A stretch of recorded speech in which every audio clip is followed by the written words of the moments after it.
Eka igaatu danda'a. Meeqa booyaa himuu bane. Baluteen rakkoon namaan kanaan asitti eegaan dhufe asii si dhabuudhaan daddageetan. Rakkoo as jirtu tan.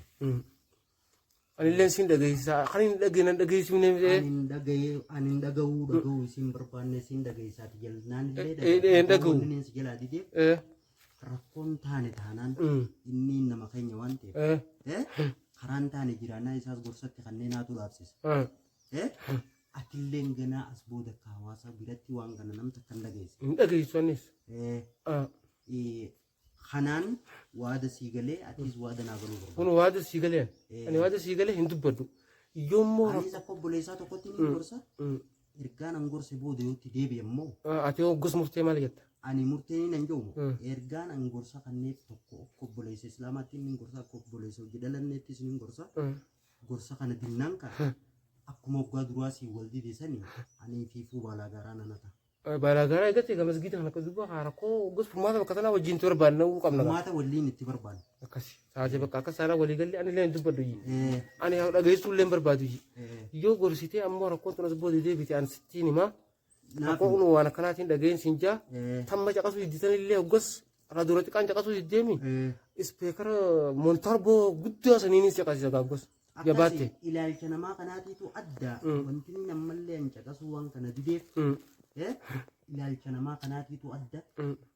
Ijoollummaarraa gartee akkam na godhanii xiyyeeffannaa karaa keetitti illee yoo qabaatu ta'a. Si irra waa beeka. Isa hubachiisee gara tokkummaadhaan haatu dhiyeessaa waan jiru qabadhee. Taate.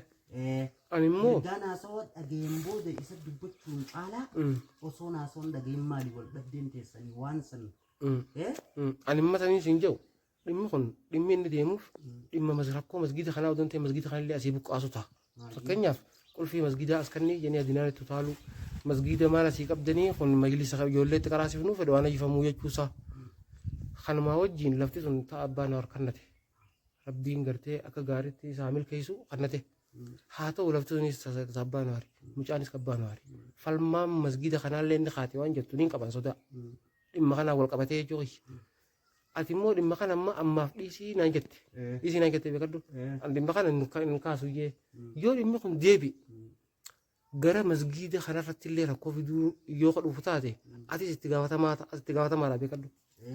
Tuni ani ganaadha tanaa miti waan guddaa diinii fi uummataaf illee bakka kanatti hojjenna jeetiin karoora guddaa qaba. Maaliif jina qaba?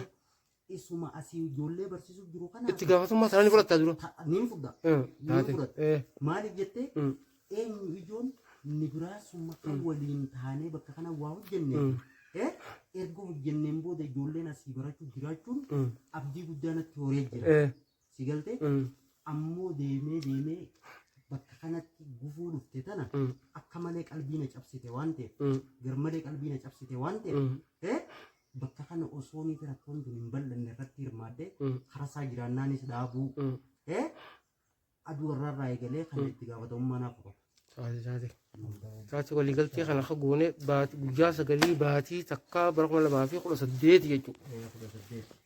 Akka Itoophiyaatti rabbiif jecha. Rabbi siif haa laaffisootis. Rabbiif jecha rabbii xiyyaa ikkoo godhe taasifadhee waan kana keessatti hirmaachuu yoo osoo naasoo sanii sirraa illee hin dhageenye. Hirmaaddee gamana jiraannaan inni hin dhaaba. Atiis akka durdaran. Jabaachuun qaba. Deebitee nu jajjabeessuu qabdaa waan taate. Kanaas dhaammadde. Taate. Ani dhaloota dhufu wanni an dhaabu rakkoon sababa kanaayyuu fakkeenyaaf masgiida kanarrallee dhuftee masgiida bakka kanallee buqqaasuu fi tarkaanfiin adda addaa bakka tana gaggeeffamtu taate. Waan isla tarkaanfii irra fudhachuu kee siitu na lolkee amma diina lolkee beekan. Diina lolkee dhaloota dhufuuf seenaan taati. Yoo arraan tana rakkoon masgiida kanarra kaatee jechuudha. Inshallah. Assalaamu alaikum warahmatullahi wabarakatuh.